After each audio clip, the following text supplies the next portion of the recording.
Hello student, मैं मनीष कुमार यादव एक बार पुनः आप सभी का ऑनलाइन क्लास में स्वागत करता हूं। आज इस क्लास में हम आप लोगों को क्लास 11 के अंतर्गत बायोलॉजी में पार्ट 3 वीडियो में आपको वायरस की आगे की कहानी के विषय में बतलाएंगे। पार्ट 2 वीडियो में आपने देखा था कि किस तरह वायरस जो थे उस वायरसों का प्रोलिफरेशन यानी कि प्रचुरोद्भवन हो रहा था, अर्थात नए वायरसों का फॉर्मेशन जो था वो किस प्रकार हो रहा था, आपने विस्तृत पढ़ा हुआ था। आज इस वीडियो में हम लोग अध्ययन करेंगे कि वायरसों की क्लासिफिकेशन यानी कि वायरस जो है वो कई टाइप्स के पाए जाते हैं, उन वायरस को कैसे क्लासिफाई किया गया और किस बेस पर किया गया है, इन चीज़ों का आज हम लोग अध्ययन करेंगे।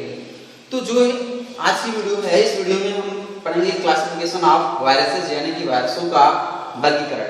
देखिए, एक वायरसों की जो वर्गीकरण की कहानी है वो एक संगठन पर आधारित है, जिसे हम लोग international association of microbiological society AIAMS कहते हैं। यानी कि सूक्ष्म जीव की जो संघ है, अंतर्राष्ट्रीय स्तर पर एक सूक्ष्म जीवों की संगठन बनी होती है जो आपके वायरसों का क्लासिफिकेशन करती है। देखिए, 1948 में 1948 में एक साइंटिस्ट थे आपके होम्स नामक साइंटिस्ट ने वायरसों के होस्ट की बेसिस पर यानी कि जो पोषक कोश क्या थे जिस पर वायरस रहते हैं उसके आधार पर इन्होंने क्या किया, वायरसों को 3 कैटेगरीज में यानी कि 3 श्रेणियों में डिवाइड किया। इसमें से पहली जो श्रेणी है वो आपकी जूफैगनी है, दूसरी जो है वो आपकी फाइटोफैगनी है और तीसरी जो है फैगनी है। देखिए, होस्ट के बेसिस पर क्या किया, उन्होंने वायरसों का क्लासिफिकेशन किया जिस पर वायरस रहते हैं। देखिए, यहाँ पर ये शब्द है जूफैगनी। आपने इन शब्दों को थोड़ा बहुत पहले भी सुना हुआ है। देखिए, जू का मतलब होता है एनिमल्स एंड फैगनी फेज, मतलब जू मतलब एनिमल्स, फैगनी मतलब फेज, यानी कि ऐसे वायरस जो एनिमल सेल्स को फेज करते हैं यानी कि उस पर आक्रमण करते हैं, उस पर अटैक करते हैं, ऐसे वायरस को ही हम लोग जूफैगनी कहते हैं। यानी कि जो वायरस एनिमल सेल्स पर यानी कि एनिमल बॉडी पर अटैक करते हैं, वहां पर अपने लाइफ साइकिल को चलाते हैं, ऐसे वायरसों को हम लोग जूफैगनी कहते हैं। दूसरी जो स्टेप है फाइटोफैगनी।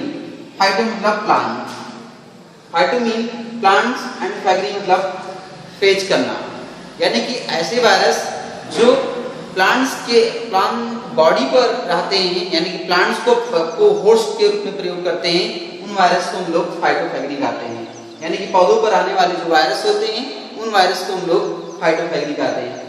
थर्ड स्टेप जो है वो फैगनी है। यानी कि फैगनी क्या होता है, ये भी फेज शब्द यहाँ से जुड़ा हुआ है कि ऐसे जो वायरस बैक्टीरिया पर वास करते हैं यानी कि बैक्टीरिया पर आक्रमण करने वाले जो वायरस होते हैं उन वायरस को हम लोग फैगनी कहते हैं। आपने देखा था इसके पहले वीडियो में कि जो बैक्टीरियोफेज थी वो बैक्टीरियोफेज बैक्टीरिया पर आक्रमण करती थी और उस बैक्टीरिया पर अपने लाइफ साइकिल को चलाती थी, यानी कि जो उसकी लाइटिक साइकिल थी उस लाइटिक साइकिल को स्टार्ट करती थी और अपने से कई सारे नए वायरसों का फॉर्मेशन करती थी।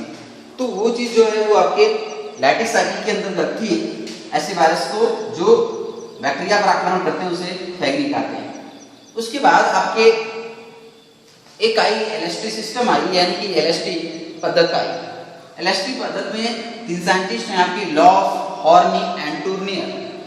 लॉफ, हॉर्नी एंड टूर्नियर नामक साइंटिस्ट ने 1962 में एक नई सिस्टम प्रस्तुत की है जो वायरसों की क्लासिफिकेशन करती है। लॉफ, हॉर्नी एंड टूर्नियर, इन तीनों के नाम से ही इस सिस्टम का नाम पड़ा हुआ है LST, यानी कि इन तीनों वैज्ञानिकों के नाम से ही इस सिस्टम का नाम पड़ा हुआ है LST थ्योरी, जो 1962 में आई है।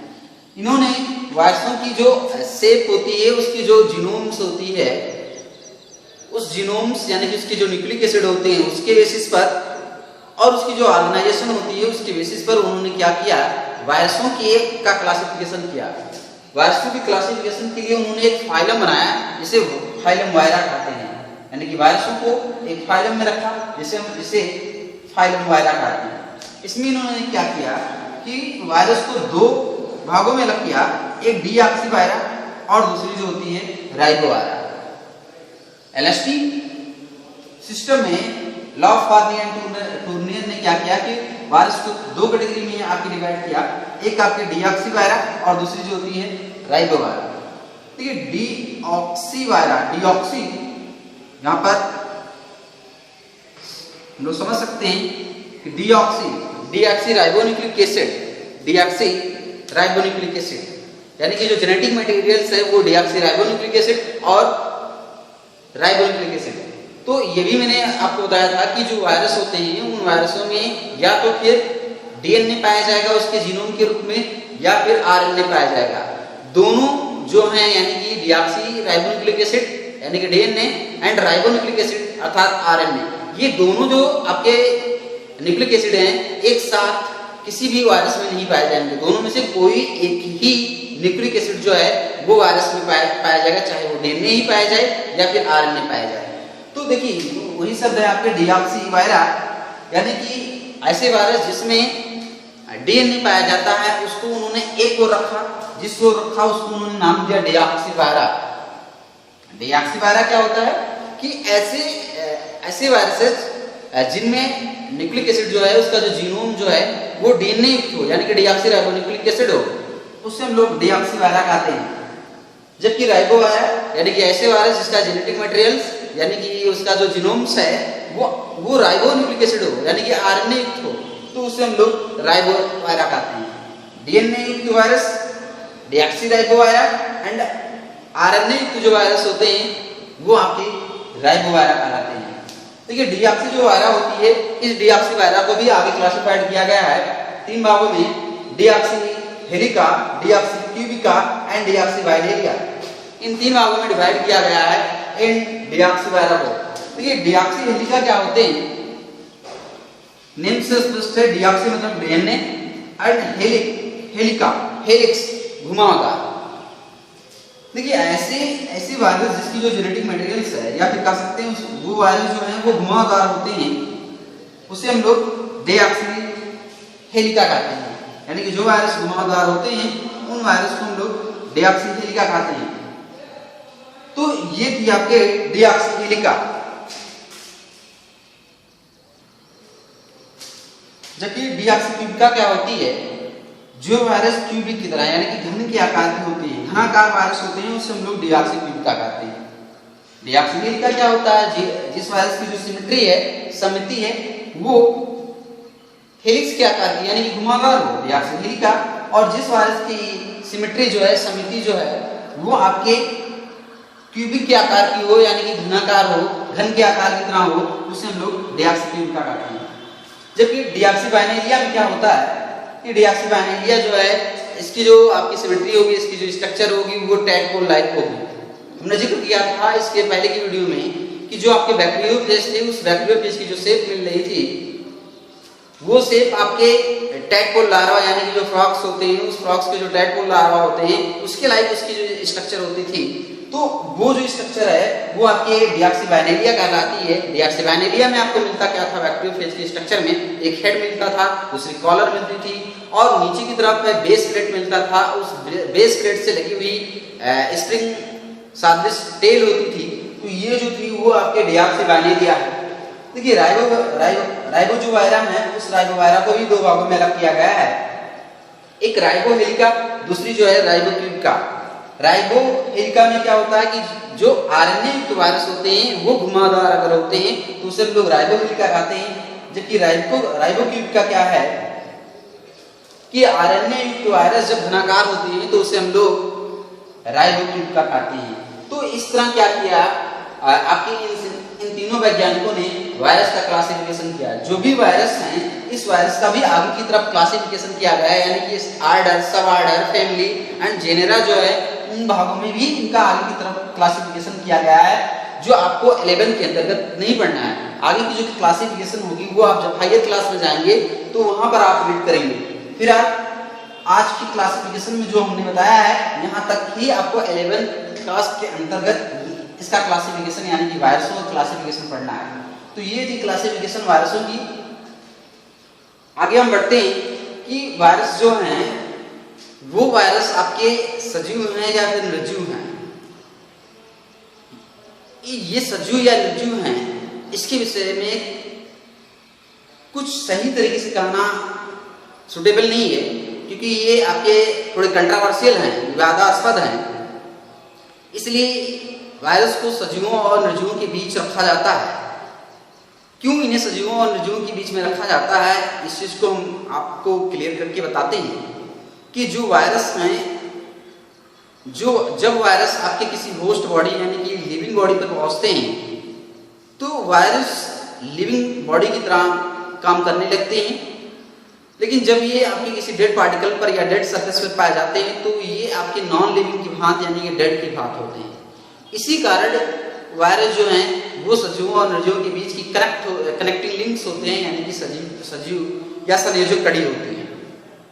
देखिए यहाँ पर मैंने लिखा है 2 स्टेप हम लोगों को पढ़ना है। इसमें आपके non living characters of viruses and living characters of viruses.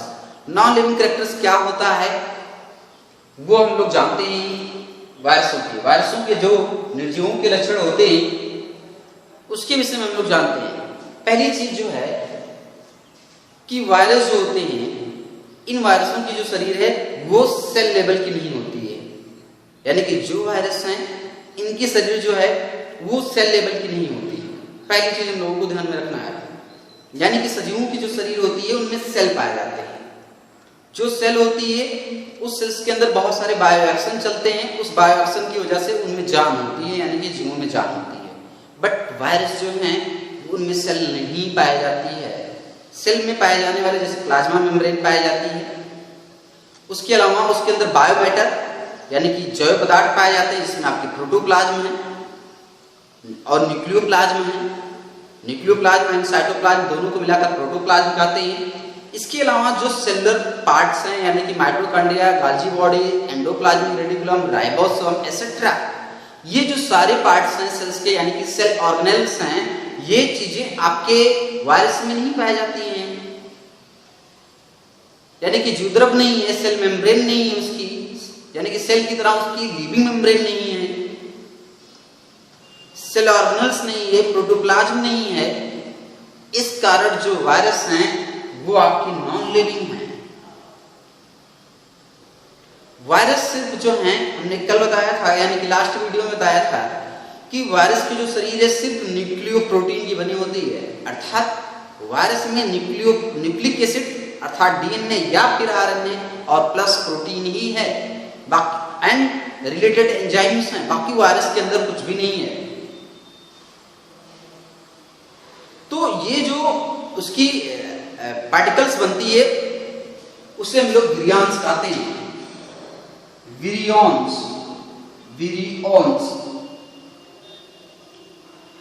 यानी कि जब वायरस होस्ट बॉडी के बाहर डेड पार्टिकल्स के रूप में पड़े रहते हैं तब उसे हम लोग विरियॉन्स कहते हैं, यानी कि वायरस के कण कहते हैं। जब भी वायरस होस्ट सेल से बाहर एक डेड पार्टिकल के रूप में पड़े रहते हैं तो उसे हम लोग विरियॉन्स कहते हैं। तो ये पहली स्टेप उसे नॉन लिविंग बनाती है। दूसरी स्टेप जो है, सेल के अंदर कोई भी मैकेनरी मेटाबॉलिक सिस्टम नहीं है, यानी कि कोई भी यांत्रिकी जो उपापचयी की जो सिस्टम्स होती हैं वो सिस्टम नहीं है। जिस तरह हमारे शरीर के अंदर माइटोकॉन्ड्रिया काम करती है, गाल्जी बॉडीज काम करती है, एंडोप्लाज्मिक रेटिकुलम काम करती है, न्यूक्लियस काम करती है, ये सारी सिस्टम नहीं। एंड एंजाइम्स जो हैं ये सारी चीजें जो है नहीं है, जुद्रव नहीं है। तो ये जो है ये इसके मैकेनरी मेटाबॉलिक सिस्टम है।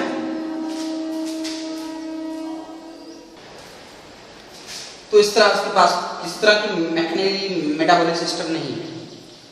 दूसरी जो इसके पास स्टेप्स है यानी कि नॉन लिविंग के कि वायरस सिर्फ आपके न्यूक्लिक एसिड और प्रोटीन की बनी हुई है। दूसरी, इसमें कोई भी श्वसन की क्रियाएं जो हैं वो नहीं चल रही हैं। वायरस में किसी तरह की श्वसन इत्यादि नहीं चलती है, भी आपकी नॉन लिविंग की आपकी स्टेप्स हैं। जबकि लिविंग के कैरेक्टर्स ऑफ वायरस में यानी कि लिविंग कैरेक्टर्स ऑफ वायरसेस में वायरस के जो सजीवों के लक्षण हैं वो हम बताते हैं कि जो वायरस हैं इस वायरस की शरीर जो है या फिर कह सकते हैं इसकी जो विरियॉन्स है या फिर पार्टिकल है, वायरस पार्टिकल है, वो सजीवों के पदार्थ जैसी ही है। देखिए न्यूक्लियोप्रोटीन यानी कि न्यूक्लिक एसिड प्लस प्रोटीन। देखिए न्यूक्लिक एसिड जो है हम लोगों की सेल्स के अंदर भी पाया जाता है, प्रोटीन भी पाया जाता है, यानी कि सजीवों के पदार्थ जैसा ही इस वायरस में पदार्थ पाया जाता है। इस कारण ये आपके सजीवों के भी कुछ लक्षण रखे हुए हैं। वायरस डीएनए या फिर आरएनए प्लस प्रोटीन पाए जाने की वजह से। दूसरे स्टेप सजीवों के लक्षण में दूसरी स्टेप हम लोग समझते हैं कि जो वायरस हैं, इस वायरस में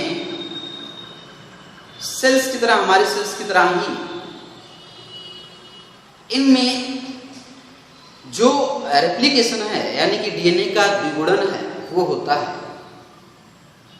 जिस तरह हमारी सेल्स जो है वो सेल्स की जो डीएनए है वो रेप्लिकेट करती है। रेप्लिकेट का मतलब यहाँ पर ये है कि जो सेल्स के अंदर डीएनए पाई जाती है वो नए डीएनए का फॉर्मेशन करती है। जब नए डीएनए बनेंगे तो नया डीएनए जब सेल्स के अंदर बन के आएगा तभी सेल डिवीजन करेगी और नए सेल्स का फॉर्मेशन करेगी। इसीलिए रेप्लिकेशन की जो प्रोसेस है यानी कि द्विगुणन की जो प्रोसेस है वो जरूरी है सेल डिवीजन के लिए। बिना रेप्लिकेट के आपके सेल डिवाइड नहीं होगा। तो जिस तरह हमारे सेल्स के अंदर डीएनए का रेप्लिकेशन चलता है, सेम ऐसे ही जो वायरस हैं जब भी लिविंग होस्ट में पहुंचते हैं, उस लिविंग होस्ट में पहुंचने के फलस्वरूप उसकी डीएनए जो है वो रेप्लिकेट करती है और रेप्लिकेट करने के फलस्वरूप एक न्यू डीएनए का फॉर्मेशन करती है। तो ये भी क्या है, वो भी तो लक्षण दे रही है ना सजीवों के, कुछ लक्षण तो दे रहे हैं। तो ये आपके क्या हैं, सजीवों के लक्षण हैं। एक जो और लक्षण यहाँ पर हम बता रहे हैं आपको कि वायरस जो है, वायरस से जब भी ये सेल्स के अंदर पहुंचते हैं तो कुछ एंजाइम्स इसके पास होती है। जो एंजाइम्स होती है वो या तो फिर वो एंजाइम्स जो होस्ट सेल्स के जेनेटिक मटेरियल्स हैं उसमें बाइंड्स करते हैं, या फिर ये क्या करते हैं कि डायरेक्ट ही वहीं पर आकर सेल्स के जो जेनेटिक मटेरियल्स होते हैं उसको डीजेनरेट कर देते हैं, विखंडित कर देते हैं। फिर एंजाइमों की हेल्प से ही उन सेल्स की मैकेनरी सिस्टम को अपने बस में करते हैं, यानी कि जो सेल्स की पूरी यांत्रिकी सिस्टम्स होती है, मेटाबॉलिक सिस्टम्स होती है, रेप्लिकेशन, ट्रांसलेशन, ट्रांसक्रिप्शन की जो चीजें होती हैं उसको अपने बस में करता है। तो फिर वो उस सेल्स के अंदर जो आपके रेप्लिकेशन होती है उस रेप्लिकेशन द्वारा नए डीएनए को बनाता है। फिर उससे आपके जो ट्रांसलेशन होती है यानी कि ट्रांसलेशन की क्रिया होगी, फिर ट्रांसक्रिप्शन होगा पहले, फिर ट्रांसलेशन होगा और इसके फलस्वरूप वायरस के लिए जरूरी जो प्रोटीन्स हैं, एंजाइम्स हैं, उनका फॉर्मेशन होगा। और ये सारी चीजें जो हैं बनने के फलस्वरूप पुनः असेंबलाइज होंगी, यानी कि उनका पुनः संगठन होगा, वो संयोजित होंगी और संयोजित होकर एक नई वायरस का फॉर्मेशन करेंगे। तो वो मल्टीप्लिकेट करती हैं सेल्स की वहां, उसमें भी कुछ मल्टीप्लिकेशन की गुण पाए जाते हैं होस्ट सेल्स के अंदर और नए वायरस का फॉर्मेशन करते हैं। तो ये जो चीजें शो करती हैं वो आपके सजीवों के लक्षण शो करते हैं। तो ये थे आपके non living characters of viruses and living characters of viruses. आज की वीडियो में सिर्फ इतना ही। आप इसको अध्ययन करेंगे, किसी भी तरह की समस्या होने पर आप कमेंट करके व्हाट्सएप पर जरूर बताएंगे। इस चीज को आप अध्ययन करते रहेंगे और इसके नोट बनाने का प्रयास करेंगे। तब के लिए आप सभी का धन्यवाद।